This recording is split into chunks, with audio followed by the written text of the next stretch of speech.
Muito boa noite a todos. Vamos conversar mais uma vez a nossa live sobre livros Vampire Readings.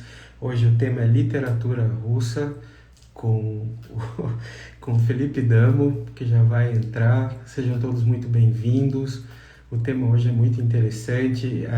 De alguma maneira a gente está repisando um episódio da temporada passada, só que teve muitas quedas, a gente não teve como salvar.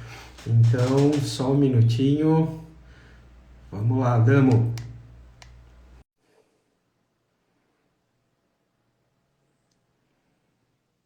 Vamos lá ver.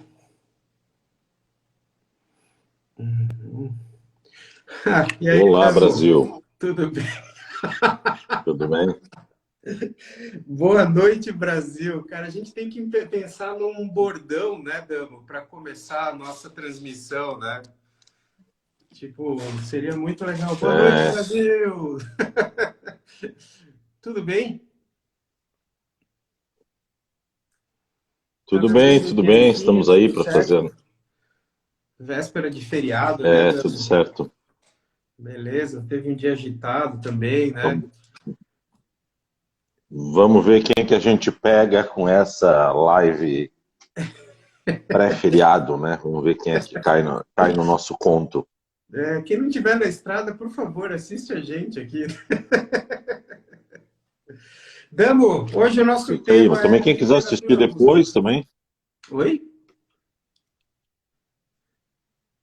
Oi, não ouvi, Mohan. Não ouvi o que você disse. Acho que fica um pouquinho entrecortado no começo, né, Damo? A transmissão, depois ela vai Eu acho que normalizando. depois eles vão entendendo, fica melhor. É, Não, eu estou dizendo que as pessoas também podem assistir em casa, não tem depois, né? Não precisa ser agora, assim, né? a Se ideia elas é querem essa, nos né? dar a honra de participar desse momento, beleza, mas se É. não, também Mas quem paciência, sabe né? faz ao vivo, né, Damo? Ó, nós já É temos isso alguns aí. heróis aí Toda quarta entrando nós estamos já. aqui incomodando. Beleza. Damo, hoje o nosso tema é literatura russa. Como introdução ali, eu estava dizendo que a gente já tinha feito na temporada passada, né, um episódio sobre literatura russa, mas ficou tão truncada a transmissão daquela vez, né, que caiu acho que umas 3 vezes, e a gente, né, não teve como salvar e tudo, e seria muito bom ter no nosso currículo, ter no nosso histórico aqui de lives, né, um tema tão legal, tão interessante como é a literatura russa, né?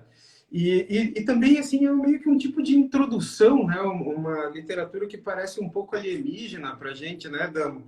Porque eu acho que a geração dos nossos pais, né, quando eles faziam o clássico, eles tinham mais acesso à literatura russa, né? Tipo, nossos pais conhecem Tolstói, Dostoiévski, né, Gogol, que, enfim, e parece que foi se perdendo um pouco, ficou naquele classicismo, assim, né? Ficou um pouco para trás, mas está voltando com tudo aí nos últimos anos, né? Com as novas traduções, as editoras lançando novas edições aí, né? Dos clássicos russos, cara. E aí, assim, eu tinha pensado que como fazer uma introdução para a gente contar, assim, esse contexto, né? Da literatura russa. Eu vou te pedir licença para ler aqui um texto, um trechinho do texto da introdução do livro Lições de Literatura Russa do Vladimir Nabokov. Ele resume, assim, com aquela maestria e elegância, o que é a literatura russa, né? Eu acho que é melhor do que a gente falar, né? Quem nos dera, né, ter toda essa eloquência, elegância para apresentar um tema, mas aí vamos nos servir desse gigante que é o Nabokov, autor de Lolita. Então, se você me permitir, posso começar? Vamos lá. Por gentileza. Damo, escritores, censores e leitores russos, né? A literatura russa como noção, como ideia imediata, limita-se geralmente para os que não são russos à consciência de que surgiram naquele país meia dúzia de grandes mestres da prosa entre meados do século XIX e a primeira década do século XX. Tal noção é mais ampla na mente dos leitores russos, pois incluiu, além dos romancistas, certo número de poetas intraduzíveis. De todo modo, a mente dos nativos permanece focada no firmamento resplandecente do século XIX.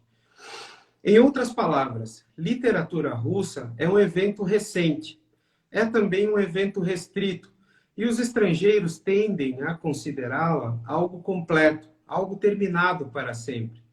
Isso se deve em especial à pobreza da literatura tipicamente regional, gerada durante as últimas 4 décadas sob o regime soviético.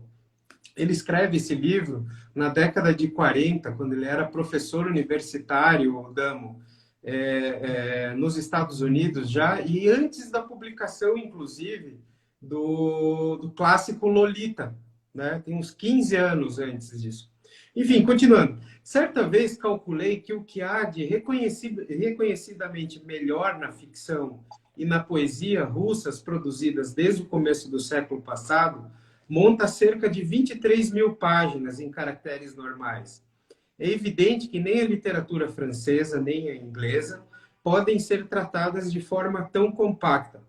Elas se espalham por muitos séculos mais, com um número formidável de obras-primas. Isso me traz ao primeiro ponto que desejo ressaltar. Se excluirmos uma única obra-prima medieval, a característica muitíssimo cômoda da prosa russa é que ela cabe por inteiro na ânfora de um único século, com um jarrinho de creme adicional fornecido para guardar a sobra que tenha vindo depois. Um século, ou 19, foi suficiente para que um país praticamente sem nenhuma tradição literária criasse uma literatura que, em matéria de valor artístico, amplitude de influência e tudo mais, exceto volume, se equipara à gloriosa produção da Inglaterra ou da França, embora as obras-primas nesses países tenham começado a aparecer muito antes. Esse milagroso fluxo de valores estéticos em uma civilização tão jovem não teria sido possível se a Rússia do século XIX não houvesse atingido, com a mesma velocidade em comum e em todas as outras ramificações do crescimento espiritual, um grau de cultura que mais uma vez se mostrou comparável ao dos países mais antigos do Ocidente. Bem sei que o reconhecimento dessa cultura exibida no passado pela Rússia não é parte integral da noção que têm os estrangeiros da história russa. A questão da evolução do pensamento liberal na Rússia antes da Revolução foi totalmente obscurecida e distorcida no exterior, devido à astuta propaganda comunista nas décadas de 1920 e 1930. Usurparam a honra de haver civilizado a Rússia.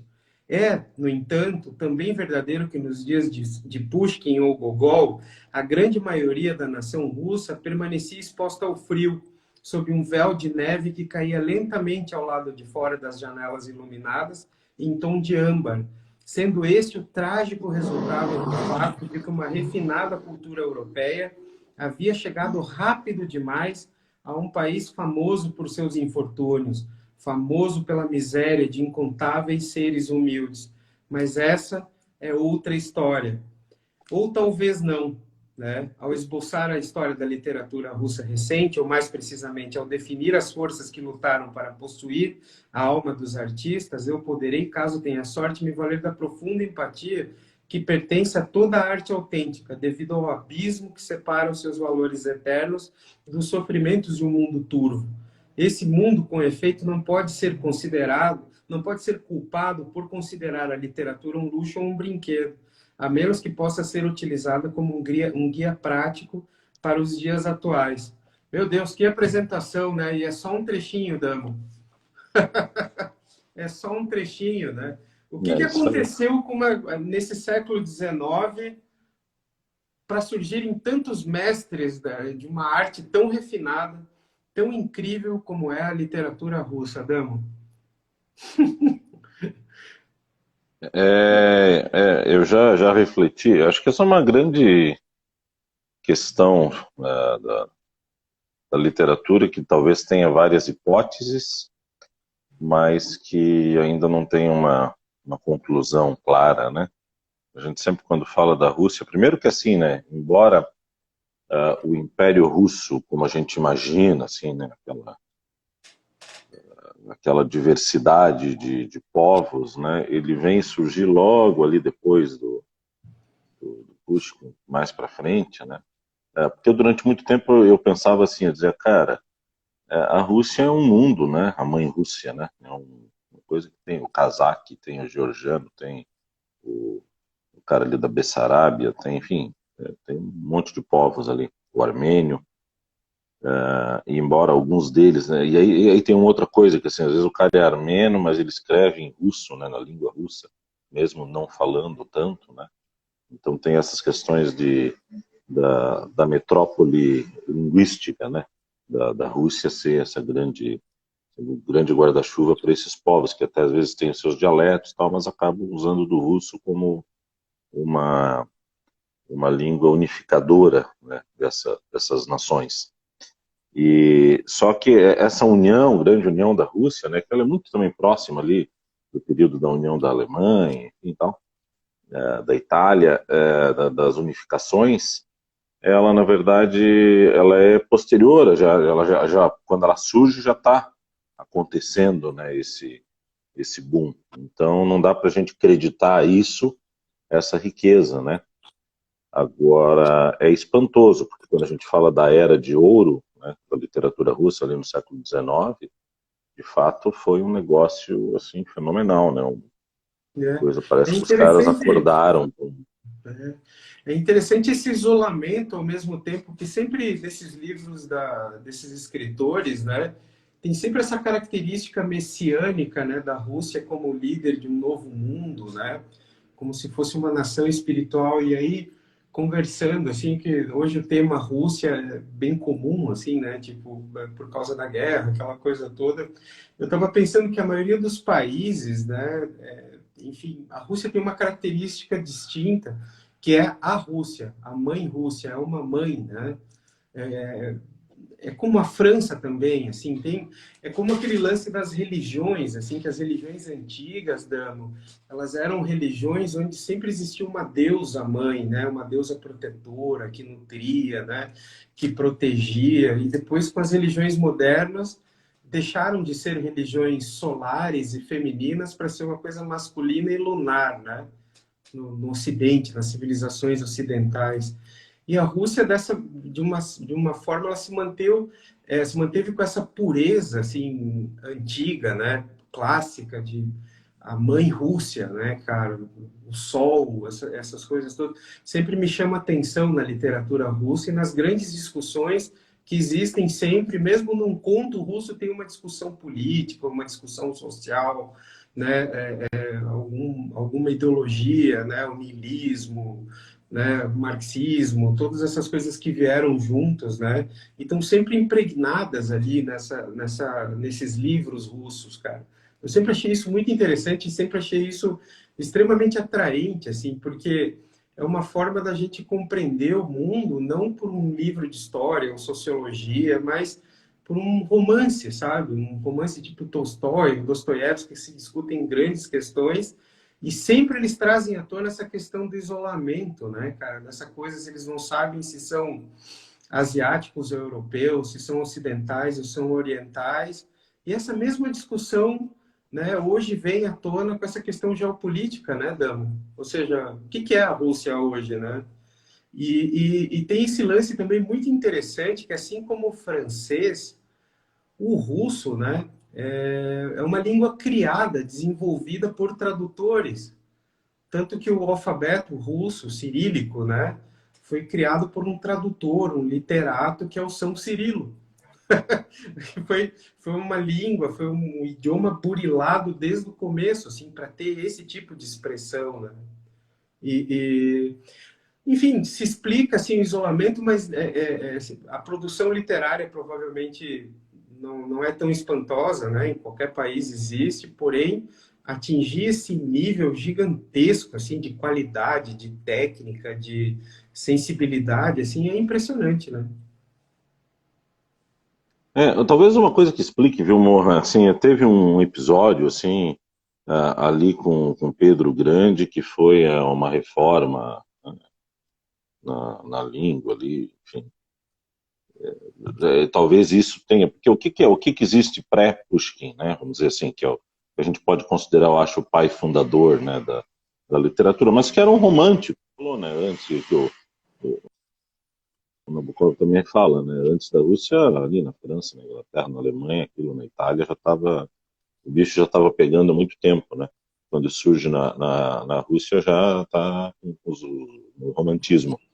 Mas essa literatura ainda, ela é uma literatura ainda medieval, sabe, aquelas grandes epopeias medievais, aqueles cantos atribuídos a sabe lá quem, praticamente já de domínio público, né? E alguns, tem ali o Lomonosov, alguns autores, mas bem restritos, assim, né? Nada demais.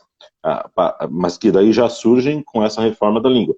Talvez a reforma da língua tenha sido um marco divisor, né, inicial, assim, seminal, né, para essa literatura russa. Porque a Rússia, ela vinha, né, a Rússia sempre me parece que é uma nação que ela luta para ir além, né, para dar o passo seguinte, né. Ela ficou muito tempo ali com os czares, tentando ter um povo, implorando por uma constituição, né, era uma coisa tão óbvia assim, mas que pedia, que queria ser um país, né, de verdade, e não ser um protetorado, como tu disse, messiânico, né, uma coisa ali, que era muito da relação dos czares, né, eles tinham aquela coisa, né, casava com uma rainha de fora, ela tinha que trocar o nome para um nome russo, assumir o nome russo, se converter para a Igreja Ortodoxa Russa, né, eles sempre tinham uma tara, os czares, em dominar Constantinopla, porque para fazer a grande união ali, né, para ser a grande união da Igreja Ortodoxa, é claro que sob o mando deles, né? Então isso me parece que todas essas relações e tal é muito assim a ânsia de um povo por ter uma identidade, por ter uma constituição, por ter uma literatura, né? E talvez essa desordem, esse conjunto de vários grupos, nações, povos, meio bagunçado, talvez essa reforma na literatura, no alfabeto, enfim, na língua russa, ele ajuda a um pouco que unificar e que a fortalecer uma noção, vamos dizer, mais burilada, né, de literatura. Como foi, por exemplo, na China com a reforma maoísta do alfabeto chinês, né, que popularizou, e há um antes e um depois, né? Então é uma coisa que a literatura, a gente gosta de falar muito de estilo tal, mas às vezes tem mudanças na forma, né, que acabam influenciando, né, facilitando a parte mais filosófica, mais etérea. Então eu acho que talvez aí a gente possa pontuar, talvez, como isso, né? E logo ali vem o Pushkin e acho que dá o primeiro embalo aí nessa questão. Queria Damo, mandar e um era uma abraço aí, época viu, também. pro galera que tá entrando. Não, só queria Damo, dar e um era abraço uma para quem tá época. entrando aí, Rafaelo, Rania, um monte de gente. Pode falar, É, fala. não, é porque eu vejo cortado aqui, assim, sabe? As pessoas que entram eu acabo nem percebendo depois, vai fazendo sala, então, né? Mas sabe que nessa época também, cara, era uma época fervilhante de ideias, né? De uma Rússia extremamente. Era feudal ainda nessa época, né? Rural, assim, com uma elite. É, E essa elite é extremamente influenciada pela França, talvez pela Inglaterra também, né? E que muitas vezes essa elite conversava entre si em francês, né? E liam romances franceses, liam romances ingleses, Shakespeare, liam, né, Flaubert, né? Teve toda essa influência da literatura francesa e inglesa também nessa época, mas eu acho que era uma época que eles se recusavam também em ser russos, se reconhecer russos. A elite é como se fosse a nossa elite hoje, né? Não se recusa a ser brasileiro. Está mais de olho em Miami, Portugal, qualquer outra coisa do que aqui. E aí surge, né, uma necessidade assim de escrever em jornais, né? Porque os jornais na época não eram de notícias, né, Dama? Eram jornais onde se discutiam ideias, né? Onde se narravam os fatos, tinham os acontecimentos ali políticos, mas a ideia toda era um jornal de debates também. E aí surgem esses escritores que trazem toda essa consciência social para esses livros, né, para essas obras, e alguns deles, como Pushkin, por exemplo, que eu não conheço como poeta, sabe? Eu sei que você o conhece como um poeta, mas eu conheço como um contista, né? Eu li alguns contos dele, e maravilhosos, por sinal, né? Tem um que chama O Tiro, que é fantástico, que era acusado de um individualismo, porque aquelas ideias que levaram à Revolução Russa de 1917, levaram toda aquela revolução do começo do século, já estavam em ebulição naquela época, já se exigia que a literatura fosse um instrumento de ilustração política para as massas também. E tem um lance interessante, assim, que me chama a atenção, tirando essa questão política, que a Rússia sempre foi uma nação de bons leitores, né? Porque tem o lance de você ser leitor, mas tem o lance de você ser um bom leitor também, né? Captar exatamente assim o que o autor quer dizer, inserir no contexto, pegar as sutilezas, né, do que tem ali. E muitos desses contos, muitas dessas poesias ou desses romances foram mal interpretados, né, pelo público em geral, porque a questão política era muito flagrante na época, né? O Pushkin, ele tem uma história muito maluca, né, que talvez explique um pouco isso, né, porque começa com o bisavô dele, que era um oficial negro, né, na Rússia, né, se imagina que é um africano, né, naquela época, na corte de Pedro, né, o Grande, um homem de pele negra, né, vindo da África. Até hoje não se sabe muito bem, né, o Abraham Ganibal, né, que era o nome, Ibrahim Ganibal, não fica bem claro. Alguns dizem que ele era de Eritreia, outros de um outro lugar que hoje seria os Camarões, mas o fato é que ele era da África Central, e ele é preso numa daquelas guerras entre os africanos e tal, e levado a Constantinopla, né, onde depois um embaixador russo vê ele menino ainda, muito inteligente, e resolve levar para a corte russa, numa prática que era horrível, né, mas que era as práticas das cortes da época, de ter atrações, né. Então, se o cara tinha nanismo, se era negro, ou qualquer coisa diferente, os monarcas da época achavam bonito ter esse freak show, assim, né, com coisas diferentes e tal. Mas, enfim, o fato é que o Ganíbal vai terminar em São Petersburgo, na corte do Pedro o Grande, depois de demonstrar uma inteligência acima da média, ele é mandado para Paris, né, cara? E em Paris ele convive com Voltaire, com Diderot, com todos os grandes pensadores franceses, e inclusive chamado inclusive chamado, né, da chama negra do iluminismo, tal. Enfim, é cultuado, e volta para a Rússia levando todo o iluminismo para a Rússia, né, cara?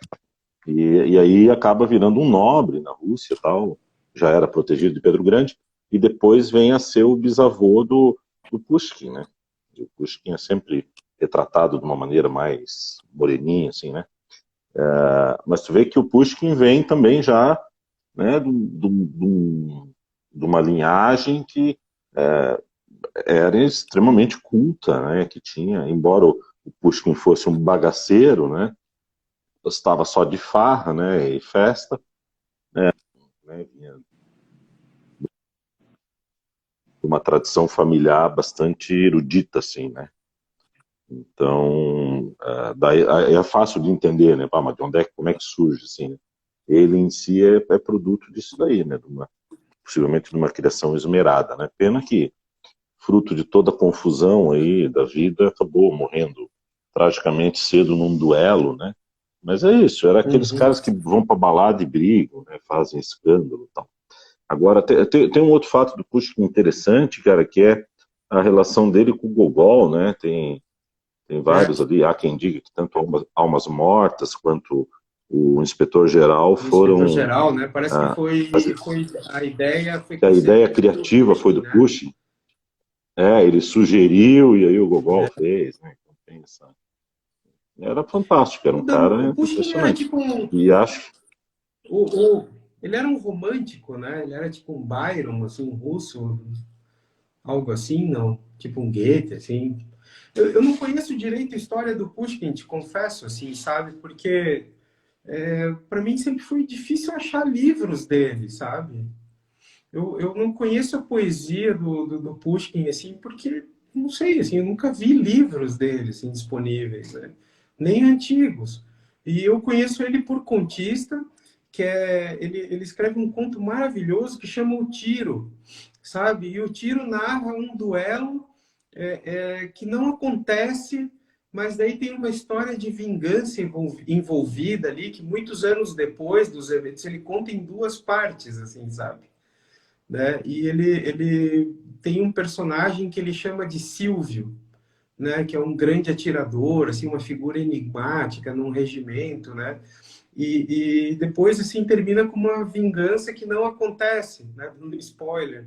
Mas é um livro tão elegantemente escrito, assim, ele é tão compacto, ele é um conto, né? É maravilhoso assim a elegância dele, sabe? E aí eu sempre fui curioso, queria ver a poesia dele, mas eu não a encontro assim em português e em inglês não me soa bem, cara, sabe? Assim, é uma coisa que é mais fácil você encontrar pelo Kindle, você baixa lá, né? Algumas das poesias, né? Enfim, mas eu não consigo, não funciona, né? E não sei, assim, conta para nós aí um pouquinho da poesia do Pushkin, assim, sabe?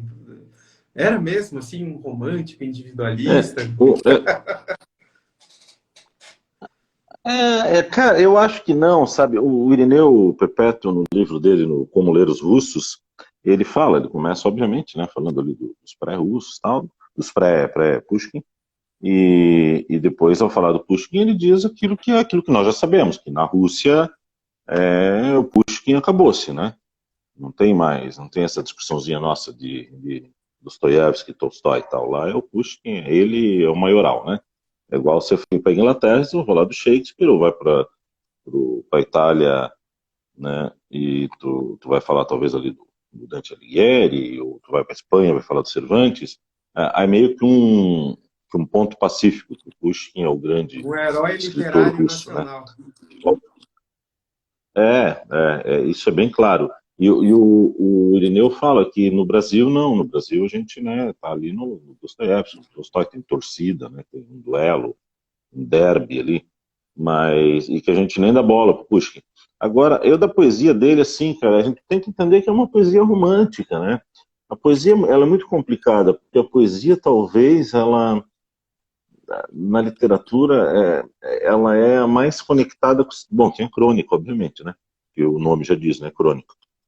Mas ela é mais conectada com o seu tempo, né? É difícil entender, né, um poema grego, assim, lá da Safo, né? Aquilo, né? Tu compreende e tal, mas não tem o calor do Não nosso tempo, né? ressoa, né? Você vai ler um poema moderno, você vai estar sentindo aquilo que você está vendo, é a nossa linguagem atual, tal. Então, sempre que a gente lê, e quando eu li os poemas dele, assim, tu vê que é aquela poesia romântica, antiga, né? Para nós é um negócio meio truncado, né? Talvez demais, mas na época devia fazer muito sentido, né? Pro estrago que ele fez, assim, né? Ele era uma figura bem intragável, né, cara? Ele vive ali na corte como os ascendentes dele eram da nobreza, e ele vive ali na corte e o czar, um dos czares ali, acho que o Alexandre II, acho, chama ele para ir para a corte, e ele só vai, só chuta na canela, né, cara? Ele só apronta, ele é extremamente intragável, cria confusão, inclusive com o czar e tal. O czar dá um gancho nele, depois perdoa, traz de volta e tal. Mas ele era uma pessoa bem de difícil, assim, um enfant terrível, assim, da história, né? Mas que acabou, aí acho que a grande questão, o que foi? Será que não foi tipo Shakespeare? Ele foi o marco fundador, assim, daí acabou fazendo tudo pela primeira vez e então é acreditado como um gênio pelo ineditismo da época. Mas se não fosse ele, seria outro que também ia ser inédito na época, né? Eu não sei, pode ser, é uma grande hipótese, né? Mas ele, de fato, é tratado como um herói nacional, né? Como um símbolo da literatura russa. E eu acho que nós cada vez mais vamos, embora tenha essa questão anacrônica da poesia romântica, tal, da poesia de época, mas eu acho que há uma tendência de nós conhecermos cada vez mais o Pushkin, né, em obras, em outras linguagens, audiovisual, em tal, da gente, ele talvez pertencer mais ao nosso tempo também, como ele pertence ao tempo eterno russo, na Rússia. Porque a gente tem mais acesso a um contemporâneo dele, um grande amigo dele, que é o Nikolai Gogol, né, cara? Enfim, cara, o Gogol, assim, cara, ele era extremamente sarcástico também, né? Assim, e aí ele parece que tem uma dicotomia entre o Pushkin e o Gogol, né? Do romantismo e do realismo do Gogol. Só que esse realismo do Gogol tá mais para um surrealismo, né? Para um surrealismo, e o Gogol ele era mais aceito pelo público leitor russo que o Pushkin, porque supostamente o Gogol ele abordava questões assim sociais em ebulição na Rússia, como a burocracia, né? Porque toda aquela máquina burocrática russa, né? Toda aquela divisão de classes que existia. Porque é interessante, assim, para a gente fazer uma apresentação da literatura russa, né? É importante a gente falar sobre isso também, o que era a burocracia, né? O que era a vida cotidiana russa. Porque, claro, existiam os militares, né? Existiam, né? Com todas aquelas patentes, existiam os russardos também, enfim, né, os cossacos, aquelas coisas que soam meio, né, distante para a gente, né, assim, mas a burocracia civil russa, ela seguia os mesmos parâmetros, né, as mesmas patentes dos militares. Então, por exemplo, um chefe lá de uma repartição pública podia ser um marechal, um general, né? Como se fosse um ministro, e daí tinha funcionário de terceira classe, quarta classe, quinta classe, acho que até a 12ª classe, e o Gogol falava muito desse tipo de gente, né? De gente envolvida na máquina burocrática russa e com todas aquelas patentes, né? O próprio... Os russos tinham um uniforme civil para você ir trabalhar, né, numa repartição pública. Eu acho que era um paletó verde, alguma coisa assim, que era bem próxima do regime militar mesmo, de ascensão em carreira e tudo, né?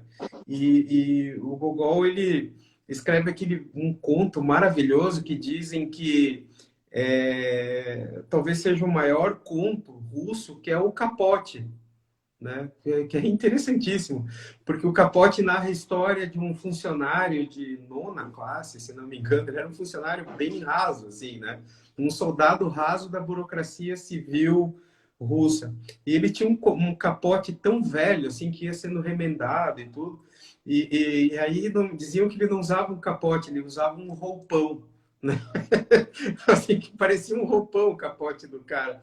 E daí ele, sabe, toda a engenharia que ele faz para ele comprar um novo capote, que já estava todo poído.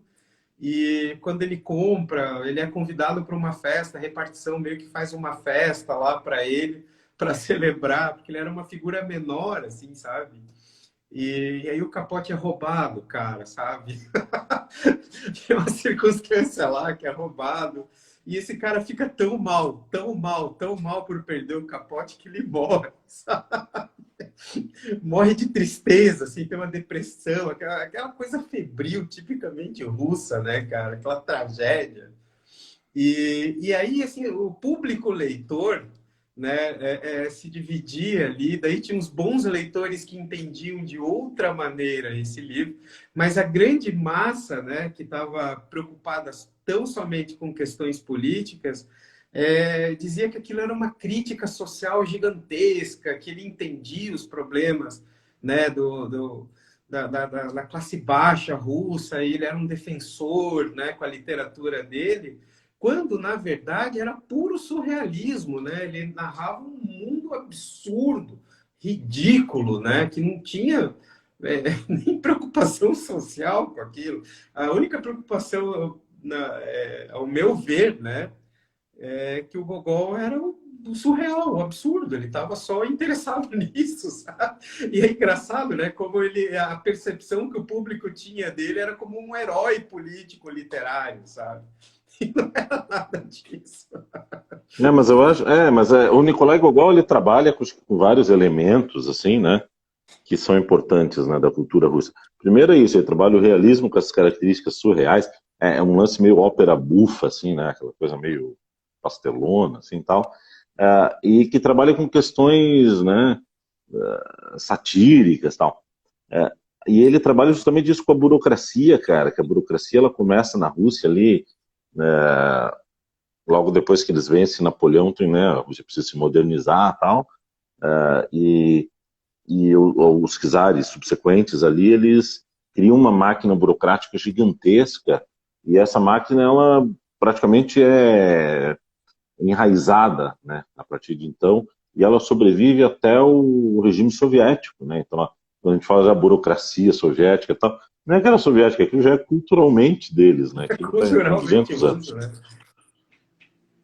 Cara, então foi isso, foi criado. Tem até um dos czares ali que ele é lembrado por isso, assim, que ele tentou fazer reformas liberais, depois não decidiu, mas daí tentou organizar tudo, aí veio o filho depois, o Alexandre II, que era mais militarista, ele enxergava o- a Rússia como um grande exército, né? Então,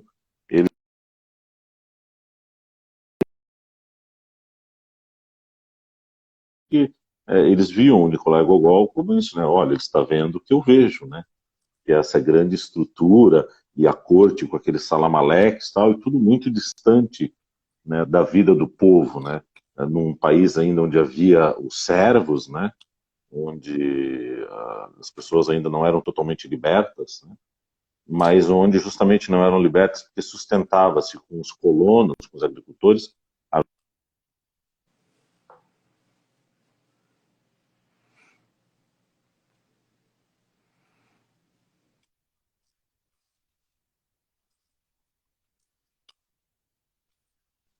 de alguma maneira sustentava essa situação, né? A situação continuava se sustentando por conta dessas histórias. Mas é isso, cara, a burocracia russa, o Gogol vem, daí eu acho que vem. Eu tenho a obra dele que eu li, que me chocou assim, muito cedo, que era o Inspetor-Geral, que eu gargalhava, né, porque é uma obra engraçadíssima, assim, e que tu vai vendo, né, a desgraça acontecendo, né, e ela só vai se aprofundando, e tu diz assim, meu Deus, sabe quando vai aqueles teatros de criança, né? Que daí aparece o lobo lá e o porquinho diz assim, onde é que está o lobo? E todas as crianças começam a gritar, tá lá, e o ator diz, onde? Lá, né? E a criançada enlouquece. Então, o inspetor-geral é mais ou menos assim para mim, né? Eu ia lendo e eu dizia, meu Deus, cara, mas olha o que vai... E ia piorando, né? E a situação só ia chegando num ponto assim, que tu diz, cara, como é que pode, né? Então é uma obra maravilhosa, assim, atualíssima, né, cara? Aí com as características dos realistas, né, que já os românticos não têm, né, de escrever algo talvez que tenha uma durabilidade maior, inclusive linguística, né? A gente consegue ler um realista assim de boas, né? Às vezes eu penso a gente não está num eterno realismo, sabe? A gente fala, porque depois veio lá, tem várias escolas, tal, mas eu não sei se a gente um dia lá, daqui a 500 anos, isso não vai ser um realismo dilatado, assim, né? Porque eu acho que ele é a grande última corrente, assim, né? Que é incontestável. Tu lê hoje qualquer obra realista, ela é uma obra atual, né? Então, não sei se talvez ela não seja o espírito desse nosso tempo, e o que veio depois são apenas fases do realismo. Não sei, talvez daqui a uns 200, 300 anos alguém veja assim, tenho dúvidas. Cara, é interessante isso, sabe? Nunca parei para pensar nisso, mas, cara, acho que você tem muita razão, sabe? É verdade, né? É verdade. Mas voltando ao Gogol, assim, é engraçado, né, cara, que tipo tinha uma percepção do público como um realismo e uma outra percepção como algo um realismo fantástico. Acho que esse termo não existia na época, um surrealismo também, que eu acho que não existia, porque é, até o final desse conto, cara, sabe? O final do conto do Capote, assim, levou um tempo para eu entender, né? Porque quando esse personagem morre, assim, de tristeza lá no cubículo onde ele morava, e o pessoal da repartição fica sabendo que ele morreu dias depois, né, na pensão onde ele morava, assim, surge um boato que ele tinha virado um fantasma e ele assombrava as pessoas que andavam de capote à noite, assim, porque ele morava distante da cidade e para onde ele foi na festa do chefe da repartição dele, era o lugar, aquela avenida principal de São Petersburgo, né? E, meu Deus, esqueci o nome.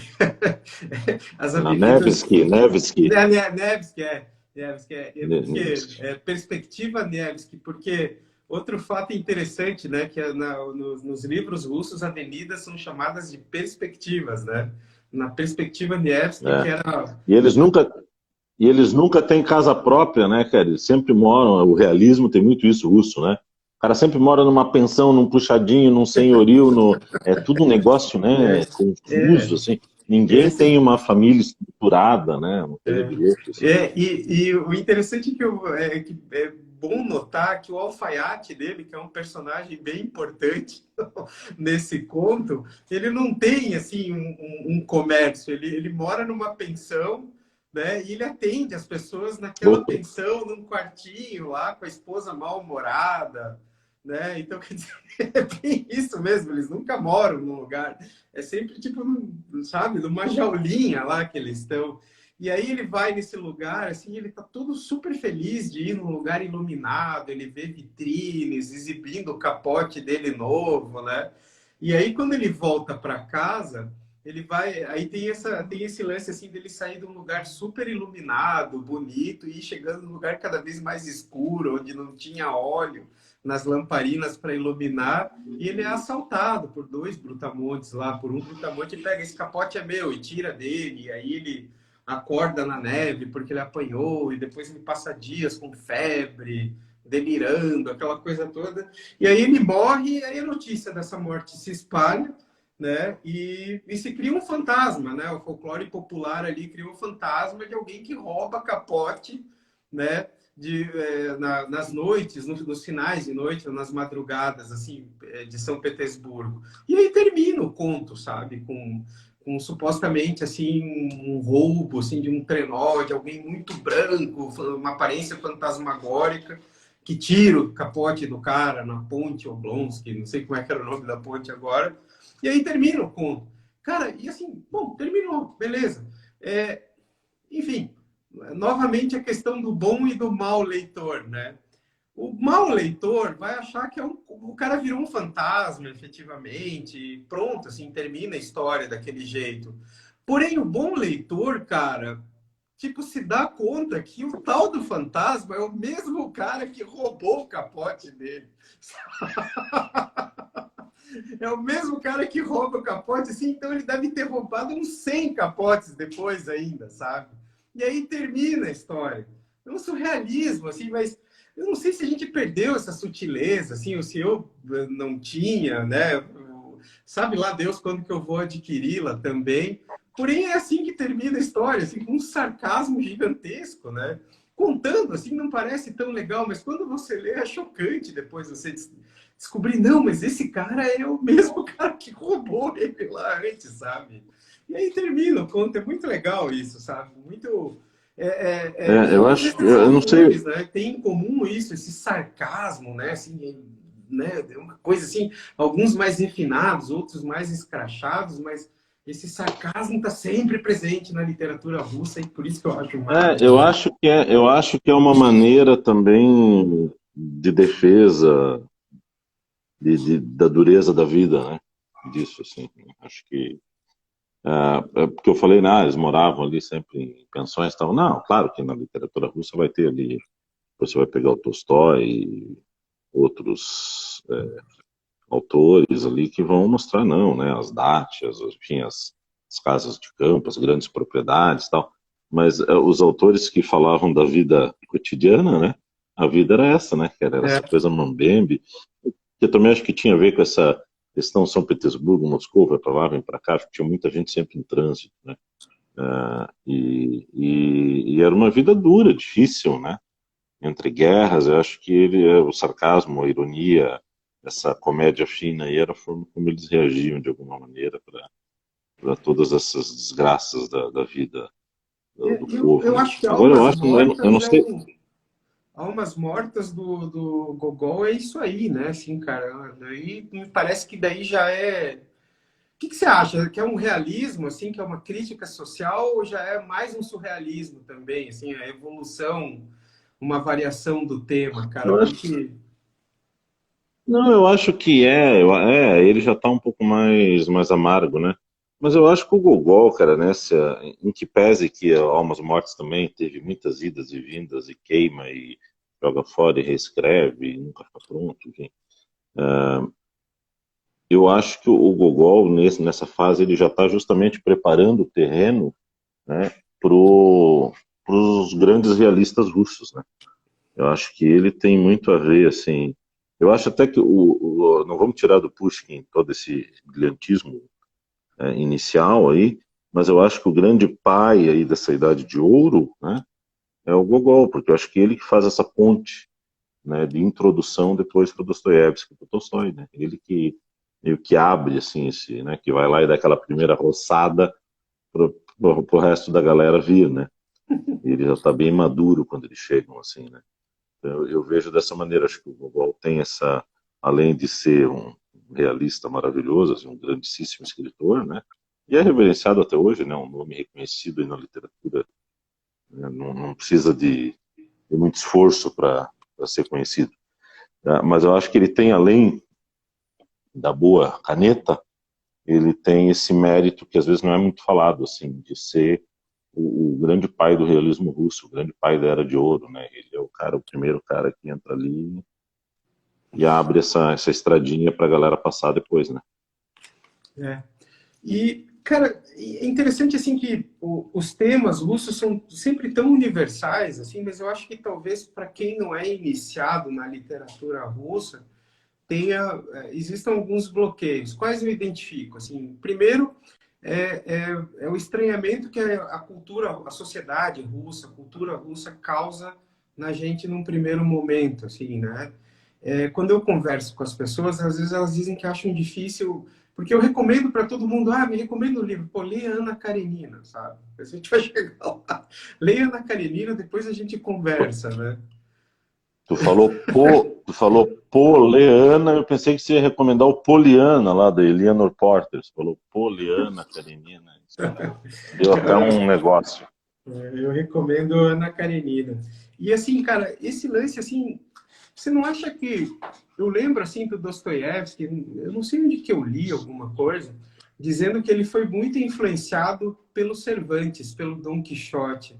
E você não acha que esses escritores, mesmo o Pushkin, o Gogol, eles já eram influenciados por esse sarcasmo, assim, por essas ironias, assim, cervantinas, cara? Porque o Dom Quixote foi um grande sucesso na É Rússia muito isso, também. né? É, E deve é bem possível, é coincidir. bem possível. Você não acha assim que essa explosão da literatura russa assim não deve ter coincidido talvez com a chegada de uma tradução ou sei lá assim do mercado editorial crescer e de repente assim introduzir o Dom Quixote e porque cara eu vejo sempre essa proximidade dos russos com os Cervantes, cara, essa ironia, essa coisa toda assim, É, sabe? é. Eu acho que nós não somos russófilos o suficiente assim, para poder talvez É, aprofundar algumas teorias, mas tem caminhos que apontam para algumas questões. Bom, quando Catarina Grande ela começa a levar os iluministas para São Petersburgo, faz uma abertura e tal, já é um primeiro movimento, né, deve ter chegado coisa lá, mesmo que chegou só na burguesia e tal, mas eles começaram né, a conviver com isso. Aí depois desse período, cara, é um período de muitas idas e vindas, né, porque a Rússia, embora ela sempre se protege, né, esse negócio de, então ele, tem o russo, né, aí se eu for ver ali, praticamente de 1700 50 para frente, praticamente todos os czares russos, eles são metade alemão, metade russo, a mãe é alemã, a mãe é inglesa, a mãe... Então, na verdade, assim, era tudo a mesma coisa, assim, né?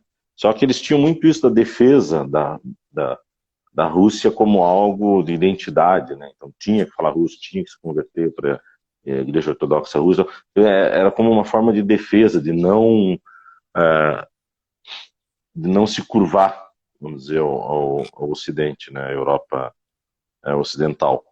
Agora, por outro lado, esse tempo aí, então, é o tempo que, de todas as guerras napoleônicas, então eu sempre vejo isso, cara, de uma forma assim que foi muito francês, muito prussiano, muito austro-húngaro para a Rússia, foi muito russo. Pô, os russos chegaram em Paris, cara, né? Eles entraram em Paris, né?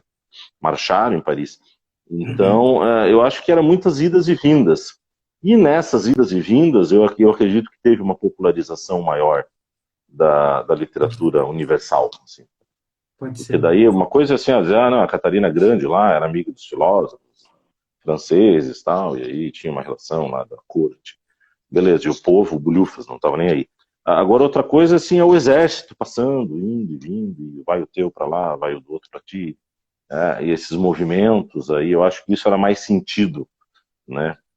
E não só na literatura, nos costumes, nas vestimentas, nas formas de ser. Eu acho que ali eram grandes essas guerras ali do começo do século XIX, vamos dizer até primeira metade do século XIX, que daí também, assim, ela coincide um pouco com isso, né?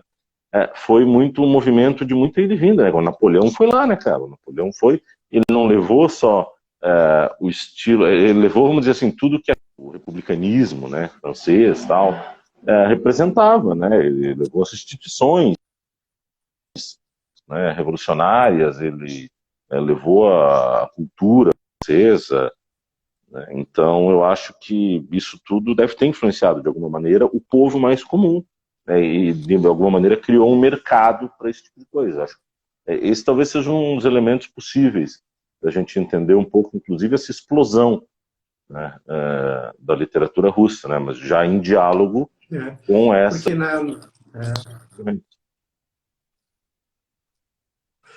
Porque na invasão napoleônica, a corte russa era. Eles falavam entre eles em francês, né? Era feio falar em russo, né? E eles estudavam também em Paris, tanto é que a guerra, assim, da invasão francesa, napoleônica da Rússia, foi meio que um choque, né? Porque seriam teus ídolos te invadindo, teus ídolos chegando e destruindo tudo, né? Quando a corte era afrancesada, imagina o choque que foi isso, né? Assim, do ponto de vista social e tudo mais, né?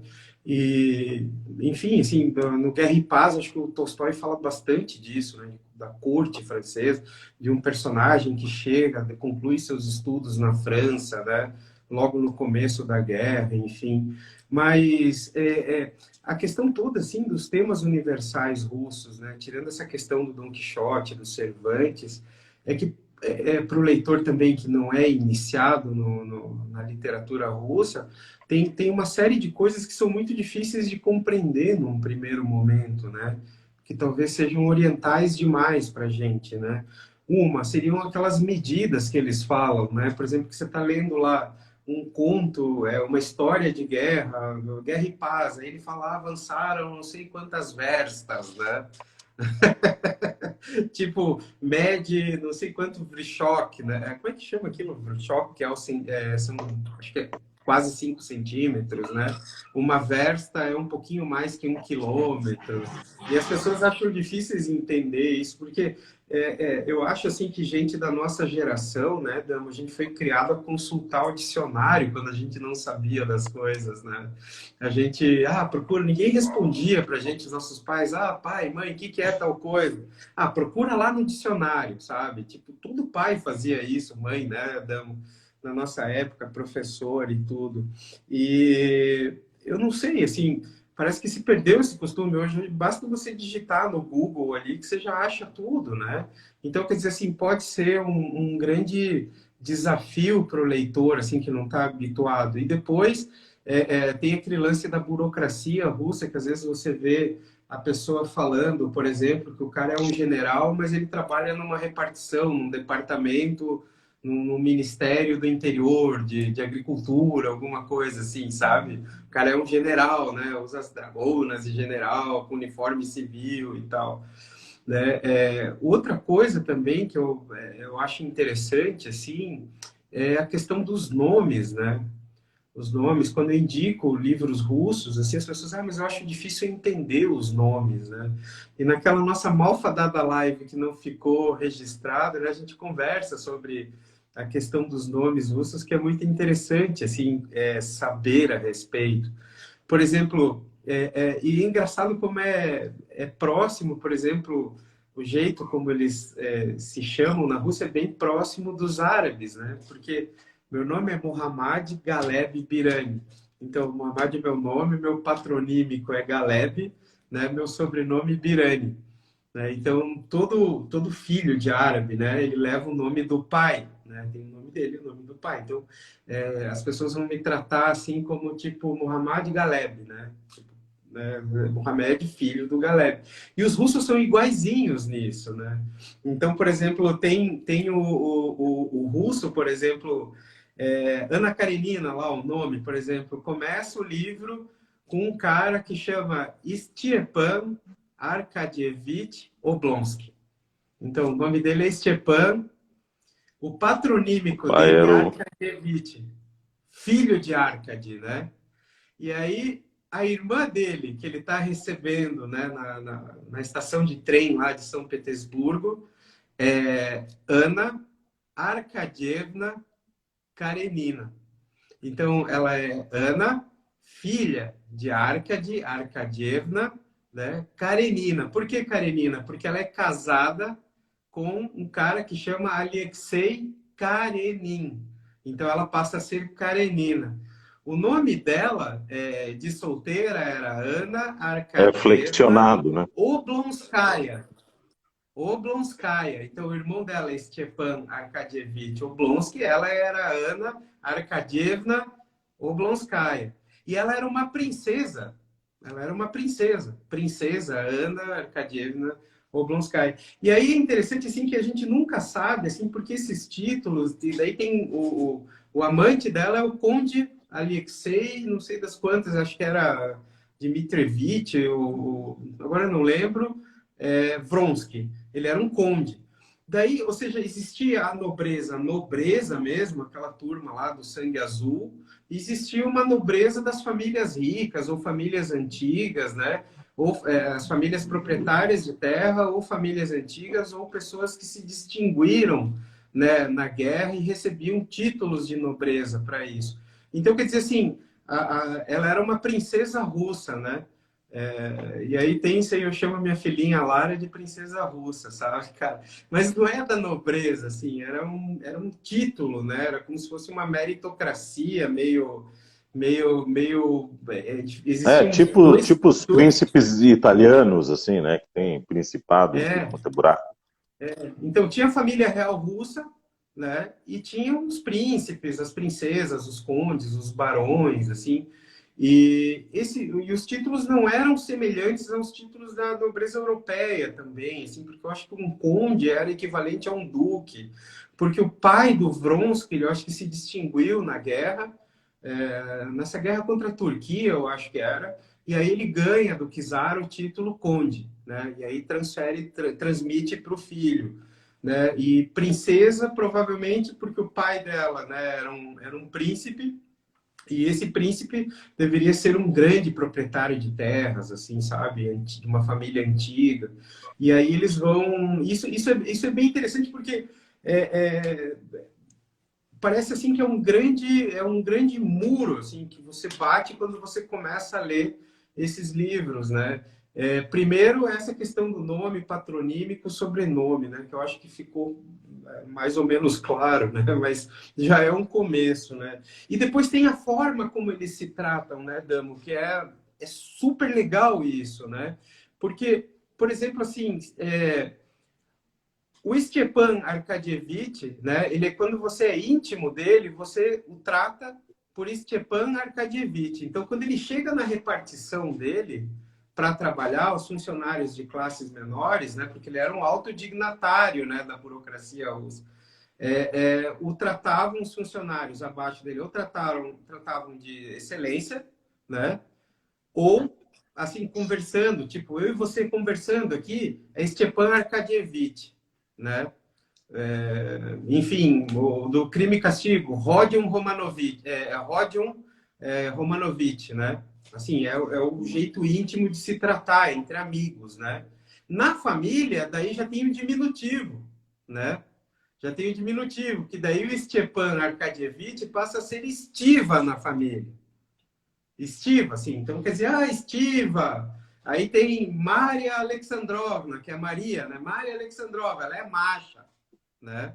E aí, o pessoal dessa época, eles usavam nomes franceses daí, né? Assim, eles usavam diminutivos. Na família, é tipo um diminutivo. Estiva, Misha, Grisha. Se você se chama Gregori, por exemplo, é Grisha, né?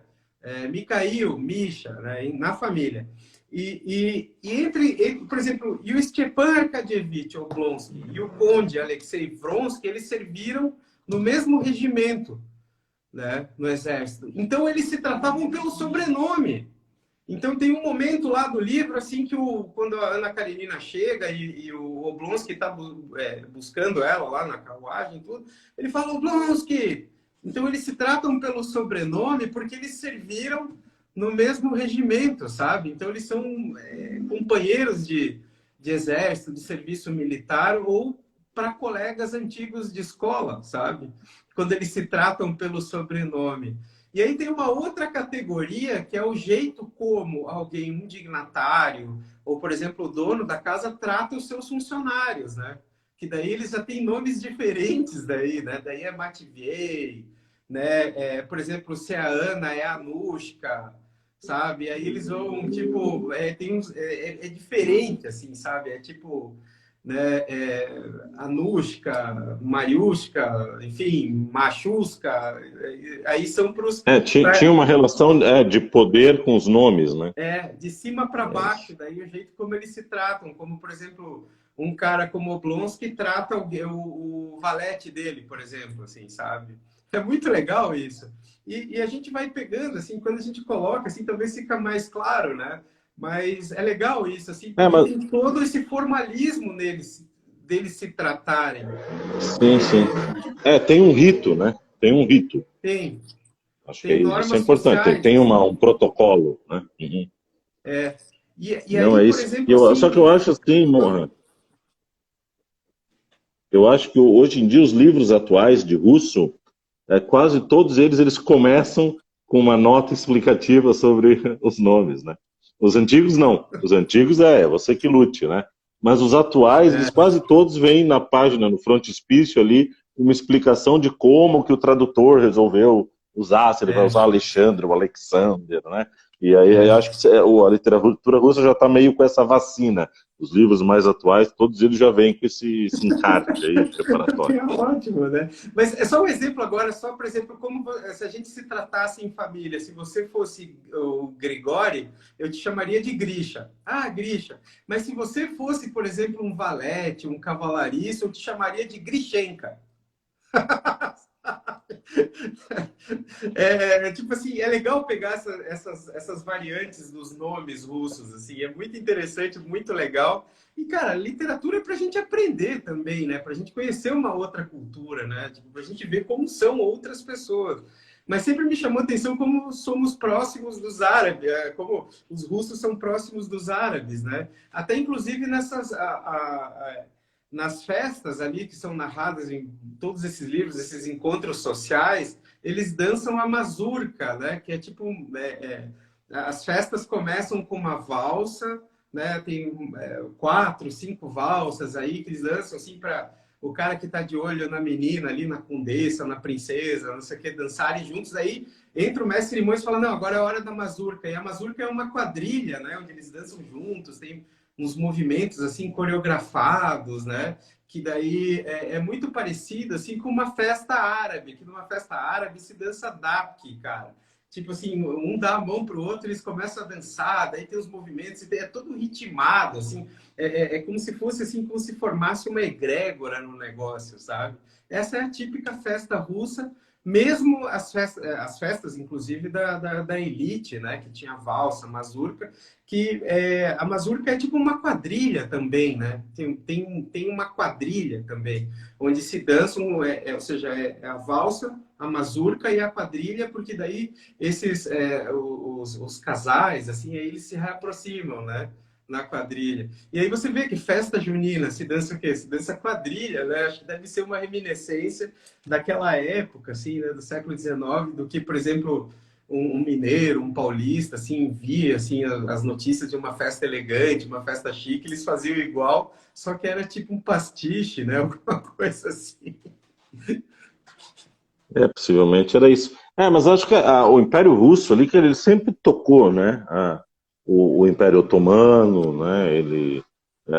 Sempre foram regiões fronteiriças ali nos Balcãs. A Rússia, durante um certo tempo, conteve, né, o avanço otomano ali junto com o Império Austro-Húngaro. Eu acho que talvez, né, as coisas caminhavam por ali, era assim que eles haviam relações ali e acabavam depois de haver similaridades nos tratos, né? É bem possível. Mas vamos falar um pouco do Dostoiévski, deixando o Vamos, cara, Gogol queria te aí propor isso para já. trás. Fala E para nós do aí, essa Dostoiévski figura aí, Dama. amargurada. Pô, cara, o que dizer, né? É uma figura assim também, um homem como a gente, né? Eu não sei, eu vejo o Dostoiévski como talvez o autor mais humano, assim, dos russos, assim, o cara mais próximo do homem comum, assim, né? Porque você pega o Tolstói lá, né? Tinha o Tolstói, era conde e tal, enfim, né? Da nobreza, mesmo rebelde, mas era, né? Você pega o Tchekov também, né? Tinha toda aquela, né? Embora fosse mais comum também. Eu vejo muito o Dostoiévski, assim, claro, guardadas as proporções, não quero comparar, né? Mas acho que ele era meio tipo um Bukowski da época, assim, sabe? Aquele cara que Acho que sim, né, cara? andava por ali, né? Que tinha que escrever para viver, né, cara? Que ganhava por página escrita e ralava pra caramba, e vivia as entranhas de São Petersburgo, né? Que é uma cidade que é lindíssima, mas que se você ficar atento só ao que Dostoiévski escreve sobre ela, ela vira uma cidade completamente sombria, obscura, uma Gotham City, assim, né? Um negócio, né? Porque ele tá aqui, ele Poerenta, frequenta né? isso, né? Ele frequenta poerenta no verão e úmida e fria no inverno. E ele trabalha assim nos becos, né? Nas pontes, nas feiras, nos espaços subterrâneos, né? Então é isso, mas ao mesmo tempo é uma literatura muito forte, né? Muito forte. Ele produziu barbaridade, né? Ele escreveu uma série de obras aí. Esses dias até tinha, acho que uma postagem no Instagram ali, fez um compilado das obras dele, assim, por ordem cronológica, né? Escreveu pra caramba, assim, né? E talvez, e também, assim como o Cervantes influenciou um monte de gente, inclusive o Dostoiévski, o Dostoiévski depois influencia um monte de gente, né? Muita gente, inclusive na literatura norte-americana, lê Dostoiévski e pira o cabeção, né? Assim, e vê a literatura de outra maneira, justamente porque ele introduz essa questão toda, né, da psique humana, né, de estar dentro do cérebro, né, da mente, do sentimento, do intelecto do personagem, né? E ele faz esse jogo com uma maestria muito grande, de uma maneira muito natural. Tu vai lendo assim, parece que tu entra no, tu vira um divertidamente do personagem lá, né? Fica no comando ali, né? Eu acho que esse era É um pouco impressionante a Dostoiévski, assim. força com que ele escreve, né, Damo? Dizem que ele era epilético, ele tinha uma série de problemas, assim, e o russo tem a tendência de ver o epilético como uma espécie de santo, assim, e o Dostoiévski era um tipo de santo degenerado, jogador, assim, problemático Tudo errado, politicamente, né? Ele escapou da morte, ele teve um perdão, acho que imperial, assim, na a última poucos hora. minutos de ser executado E o tema dele recorrente, assim, é sempre perdição, redenção, né? Uma coisa é muito forte, né? Assim, é como se fosse um cristianismo, assim, sabe? Um mito do eterno retorno ali, cristão, né? Sempre esse mesmo tema. Só que, é assim, cara, como é que eu definiria o Tolstói? Cara, é comida muito temperada, que é difícil de comer, né, cara? Tipo, imagina um borscht lá com muita páprica, assim, e é gostoso, é tudo mais, só que é cansativo geralmente, assim, quando tem esses sabores muito pronunciados, né? Quando é muito um quadro de tintas muito carregadas. Mas o Dostoiévski não, cara, ele tem um incrível poder de, mesmo sendo essa figura carregada, ele devia ser um chato de galocha, né, pessoalmente, assim, sabe? Diz aquele cara com, sabe, assim, de energia ruim mesmo, bad vibes, o cara, né? De chegar perto dele, você É. já, tipo, né, já empina a carroça ali com o cara, né? Mas ele consegue te prender, te envolver, assim, o jeito que ele escreve é muito diferente, assim, é burilado, mas ao mesmo tempo é bruto, assim, é um soco, assim, um troço assim que, mas e envolve muito uma questão assim de tem esse lance dos degenerados, né, dos humilhados e dos ofendidos, né, do sofrimento, da pobreza, né, da miséria, mesmo da miséria existencial, e ao mesmo tempo sempre tem uma redenção ali, né, assim, tem, né, Tu sabe que tem uma é expressão esse em tema inglês que eu não. Tem uma expressão em inglês que eu não sei se talvez tu consiga alguma análoga assim, mas que é broken, né? Que é o cara que está quebrado, né? É a impressão que eu tenho dele, sabe? É menos assim degenerado, mas mais assim um cara ferrado, quebrado, que tá tipo, eu tenho mais compaixão, sabe?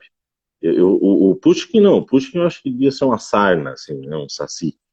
Mas o Dostoiévski é uma coisa meio que me pena, cara. Eu acho que ele devia ser sofrido pra caramba. Ele parece que estava sempre se ferrando. Tinha uma vida bandida, assim, no sentido, né, de se ferrar um monte de vezes, ter várias idas e vindas, que você falou da redenção, né? E que eu acho que é um pouco assim a obra dele, cara. Você pegar o Crime e Castigo ali, tu vê que é um grande encontro de gente desgracenta, assim, não tem ninguém feliz ali, sabe? É um caso, assim, onde todos os personagens se dão mal, assim, não tem ninguém que se dá bem na história, assim, tudo é uma sucessão de desgraças, um ponto, parece o encontro nacional das pessoas azaradas, assim, né? Um morre, o outro mata, o outro não vê, o outro foge, o outro sofre, o outro perde, é órfão, cara, e ele consegue juntar toda essa desgraceira, né? Com um fio de narrativa único, né? Então ele bota todas essas pessoas dentro de um conflito só, né? Que eu acho que é um pouco a história do Crime e Castigo, né? É isso, é essa união de personagens dessa vida bandida. Uh, em que pese aquilo que a gente já falou, né? Que o Crime e Castigo talvez seja a grande obra dele no sentido, né, de ser uma obra mais psicológica, assim, né? Da gente de ter alguém. sido revolucionário nesse aspecto.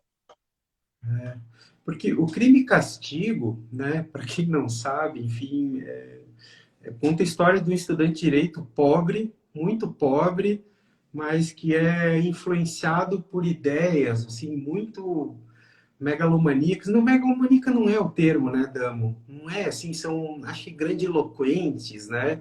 Porque tem bem um claro escuro ali, assim, por exemplo, no pensamento, assim, que se pensa muito na humanidade, né?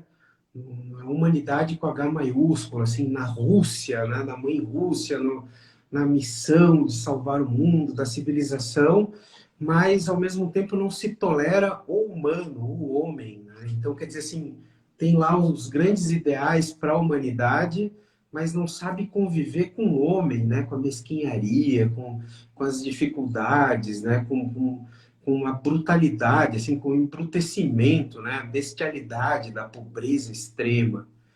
E aí ele se consome em culpa porque ele é levado por essas ideias a assassinar uma velha usurária, né? Porque ele dá em penhora um relógio que era do pai dele. E aí ele acha justificativa para cometer aquele crime, como ele não está matando uma pessoa, né? Ele está salvando a humanidade de um câncer. Libertando, as outras. né? E é Mas é um engraçado conjunto como de a gente vê isso desgraça, todo muito mundo na sofre polícia, junto, né? cara, o negócio. Todo mundo sofre, assim, né? E aí ele vai se consumindo com a culpa, porque ele tem amigos na polícia, ou um amigo que trabalha num distrito policial, e qualquer conversa parece que estão suspeitando dele, e ele não consegue se livrar daquele pesadelo, assim. E aí o Dostoiévski fala muito de São Petersburgo aí nesse livro, assim, né? Que tem um capítulo onde ele dorme, assim, febril, numa pedra, assim, num calor, empoeirado, empapado de suor, sujo, né, sofrido, trágico, triste, sinistro, assim, né, uma cena sinistra, assim, com um sol gigantesco brilhando na cabeça dele, assim, um dia de verão cara, assim, todos os personagens do Sérgio têm essa mesma característica, né? Febril, né? São todos eles febris, assim, todos eles falam assim, eles estão sempre ansiosos, assim, são sempre pensamento rápido, sempre discutindo, sempre. Sabe sabe quem me lembra muito Dostoiévski, assim, por uma via muito torta, é o Tarantino, cara. É, O Quentin é, é, Tarantino, todos os personagens dele falam do mesmo jeito, né? Que é uma é. extrema um extremo polimento, assim, e conta uma história, assim, e todos eles falam igual, assim, falam em partes, com um polimento excessivo, estrogonófico, né, cara? Tipo, e o Por outro Dostoiévski, todos os lado, personagens são febris, né? por outro lado, assim, ele é muito essa sofrência, né, cara? Ele, se vivesse no Brasil, ele nasceria em Goiás, assim, mas com 99% de chance, né? Ele seria um compositor de música sertaneja, assim, porque é um sofrimento sem fim, né, cara? Esse livro, O Crime e Castigo, mesmo um livro bárbaro, todo mundo tem que ler, porque é maravilhoso, assim, em vários aspectos, né? Eu não É, gosto de falar aquelas negócios das várias camadas, tal, mas ele é um livro que tem várias camadas e todas elas são maravilhosas, né? Você pode ler achando que é um romance policial e tá de boas, né? Mas, pô, a gente vai ler e achar que é uma história de amor dos personagens ali. Mas o fato é que é uma obra fantástica, mas onde o, parece às vezes que o personagem principal é o sofrimento, a miséria, né? Porque, meu Deus, né, a cara, é uma desgraça, pobreza, assim, né? É verdade, né? é uma É verdade. sucessão de erros, né? De coisas que aí vão Então, tentando você acha que consertar e o só Crime e piora, Castigo é né? um romance policial mesmo, cara? Tipo assim, quando você leu o Crime e Castigo, assim, você o recebeu como um romance policial, cara?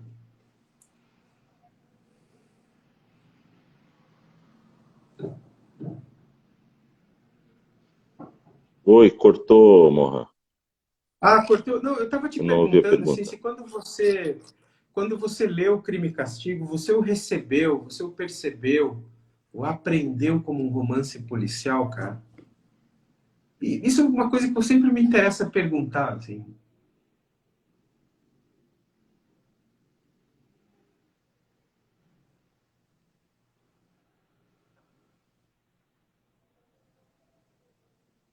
Acho que travou um pouquinho aí, Damo. Engraçado, sempre quando a gente faz sobre literatura russa, o Instagram nos derruba. Cara, tem a maldição, a maldição. Nós falava do romance, né, policial, né? Tem? Se você o recebe como um romance policial. Cara, eu acho que está interligado, né? Essas coisas estão. Mas essa área policial ela é muito ampla, assim, acho que muita gente tem muita coisa, né? Você vai falar do Poe, né? Você vai falar de um monte de gente aí, acho que eles bebem de muito agora. O Dosto é com certeza tem muitos elementos ali, né? Tem muitas coisas. Depois outros livros Mas dele, né? Se for pegar, né? Oi. mas os irmãos Karamazov também, porque eu sempre quando eu vejo, assim, por exemplo, uma sinopse, uma descrição do Crime e Castigo, por exemplo, ou até mesmo dos irmãos Karamazov, assim, sempre cai nesse lance, assim, que é um romance policial, assim, tem um crime e aí, enfim, tem todo aquele lance da investigação, do criminoso, de como ele se sente. Mas, Parece que cara, sempre eu quando li Crime e Castigo, alguém cometeu algum delito, né? Eu acho, assim, cara, que a melhor definição possível para crime e castigo, assim, é o que você disse, assim, os personagens são a miséria, né, cara, a tristeza, o sofrimento, né, aquele se sentir esmagado, né, brutalizado, é o romance dos humilhados e ofendidos como pano de fundo, por exemplo, um crime, sabe? Porque, cara, assim, ó, eu acho que a primeira vez que eu me emocionei lendo um livro, cara, assim, de ficar emocionado mesmo com a cena, é a cena quando. Porque ele mata a velha usurária, toma o dinheiro dela, esconde Agiota. debaixo. Tem que falar na linguagem da molecada. Ele mata a agiota, né? Ele vai lá e mata a agiota. Mata a agiota, e aí toma o dinheiro dela, não sabe o que fazer com aquele dinheiro, ele não queria o dinheiro, né? Ele queria extirpar o É, mal da humanidade. para ele não vira um valor, né? Não era aquilo. Aí ele retoma o relógio do pai dele, que era a única lembrança que ele tinha do pai dele, esconde o dinheiro debaixo da pedra, passa um tempo, ele pega o dinheiro e entrega todo o dinheiro para um mendigo, né? Para um bêbado, assim, né? Que é o Marmeladov, né? E aí ele entrega aquele dinheiro e o Marmeladov ele acaba morrendo, assim, atropelado numa das grandes cenas da literatura, assim, eterna, né? Que tipo uma carroça passa por cima dele e aí ele conhece a filha dele, a Sônia Marmeladovna, né? E, e daí assim que ele começa a encontrar a redenção, né? A partir daquele momento, né? E vai se consumindo em culpa, né? Essa culpa não vai embora e ela vai ficando cada vez mais. Então começa com um lance assim coletivo, humanidade, ideal, e passa a ser a realidade nua e crua, né, cara, do assassino, né, da pessoa assim que se sente culpada, se sente alheia. É ele que acaba sendo expulso da sociedade, assim, né? Ele que é o câncer, ele que é um problema, né? Enfim, assim, é uma grande pena isso, porque era um jovem que podia ser alguém na vida, né? Mas esmagado por ideias, assim, revolucionárias, ele acaba, tipo, se perdendo no meio do caminho, assim, com ideias, assim, tipo, do super-homem, do Ubermensch, né? Uma ideia alemã, assim, né? Do super-homem, do Ubermensch, né? Do Nietzsche ali, né? Depois, assim, que vai tratar assim de que o homem superior em contato com o homem inferior, né? E o negócio vira todo contra ele. Né? Eu sempre achei isso muito interessante, por isso que eu acho assim que a questão da investigação criminal, essas coisas, para mim tem tão pouco peso assim nesse livro, sabe? Diferentemente de um romance policial, assim, ou de um conto lá do Pan, do Paul, sabe, cara? E tu sabe, Morra, que o Noites Brancas também é tipo uma tentativa do Dostoiévski de contar uma história de amor e tá tudo errado, cara. Pô, que coisa que zica, assim, parece, né? Aí ele começa a contar também o casalzinho lá. É só desencontros, sabe? É um negócio assim, os caras já são dois ferrados e aí, tipo, pô, né? Não, dá tudo errado, assim, né? Então eu É. acho que era um pouco isso, assim, o Dostoiévski possivelmente era aqueles caras que curtem ficar decorando código, artigo do Código Penal, assim, sabe? Ele curtia esse mundo, esse submundo aí. Acho que era o.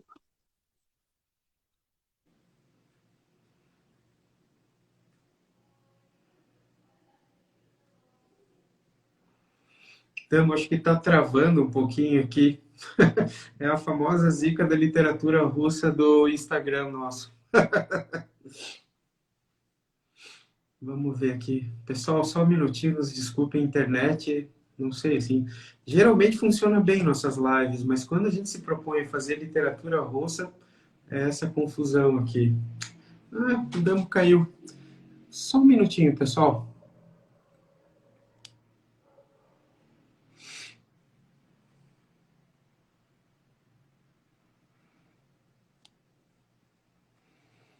O Damo caiu. Mandar um convitinho aqui.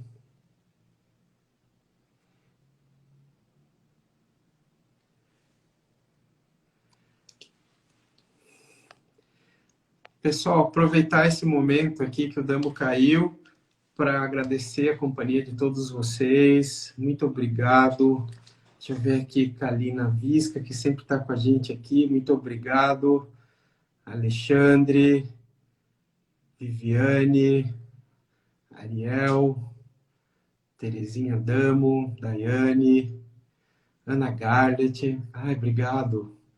Alexandre Sena, Ana Guerreiro e todo mundo. Minha mãe. Mãe, obrigado pela audiência. Minha tia Rânia, que está vendo a gente da Síria, Priscila. Muito obrigado a todos pela presença. Deixa eu ver aqui se eu consigo... só um pouquinho, pessoal, aqui. Damo.